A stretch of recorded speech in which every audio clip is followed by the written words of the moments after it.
एक समय की बात है, एक छोटे से गांव के कोने में एक गरीब टोकरी बेचने वाली अपनी छोटी सी बेटी के साथ रहती थी। लक्ष्मी एक मेहनती और ईमानदार औरत थी।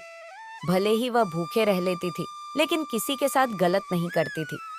लक्ष्मी दिन रात मेहनत करती थी, फिर भी पेट भर खाना उसे कभी नहीं मिलता था। एक दिन वह भूखे पेट ही घर से निकल जाती है। टोकरी ले लो टोकरी। अरे बहन, क्या आप टोकरी लोगे? अरे जाओ यहाँ से, मुझे तुम्हारी टोकरी नहीं चाहिए।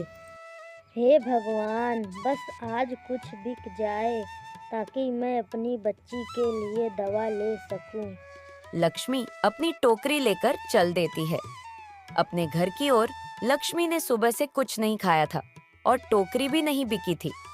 तभी रास्ते में एक बुजुर्ग बाबा मिलते हैं। अरे बेटी, तुम्हारे पास कुछ खाने को है क्या? नहीं बाबा, मेरे पास खाने के लिए तो कुछ नहीं है, लेकिन मेरे पास 10 रुपए हैं। आप ले लो और कुछ खा लेना। लक्ष्मी के पास उतना ही पैसा था कि वह अपने बच्ची के लिए दवाई ले आएगी, लेकिन उस पैसे को वह बूढ़े बाबा को दे देती है। बेटी, मैं तो तुम्हारी परीक्षा ले रहा था और तुम इस परीक्षा में पास हो गई। परीक्षा? लेकिन बाबा क्यों? मैं तुम्हारी ईमानदारी से बहुत खुश हूँ और तुम्हें एक जादुई वरदान देता हूँ कि अब तुम्हारी टोकरी में हमेशा वही चीजें आएंगी जो सबसे ज्यादा जरूरी होंगे। और लक्ष्मी वहाँ से चली आती है। अगले दिन टोकरी में अचानक से चमक उठती है और अरे ये क्या? ये तो ताजे फल हैं, कहाँ से आए? तभी गांव की एक औरत जोर जोर से चिल्लाने लगी। अरे कोई तो मदद करो, मेरे बच्चे की बहुत ज्यादा तबीयत खराब है। सारे गांव वाले वहां आते हैं और लक्ष्मी भी वहां आती है और अपनी टोकरी से एक फल निकलती है और बच्चे को खिला देती है और बच्चा ठीक हो जाता है।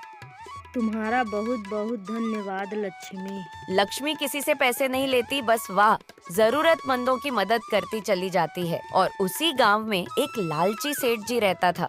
जब उसे यह सब पता चला, अगर मुझे वो टोकरी मिल जाए तो मैं और भी अमीर बन जाऊं। तो रात में वह चुपके से लक्ष्मी के घर में घुस जाता है और जैसे ही उसने टोकरी को हाथ लगाया, उसका हाथ जल जाता है। अरे लक्ष्मी, मुझे माफ कर दो, मुझसे गलती हो गई। और लक्ष्मी ने उसे माफ कर दिया और फिर से अपनी टोकरी बेचने का काम शुरू कर दिया।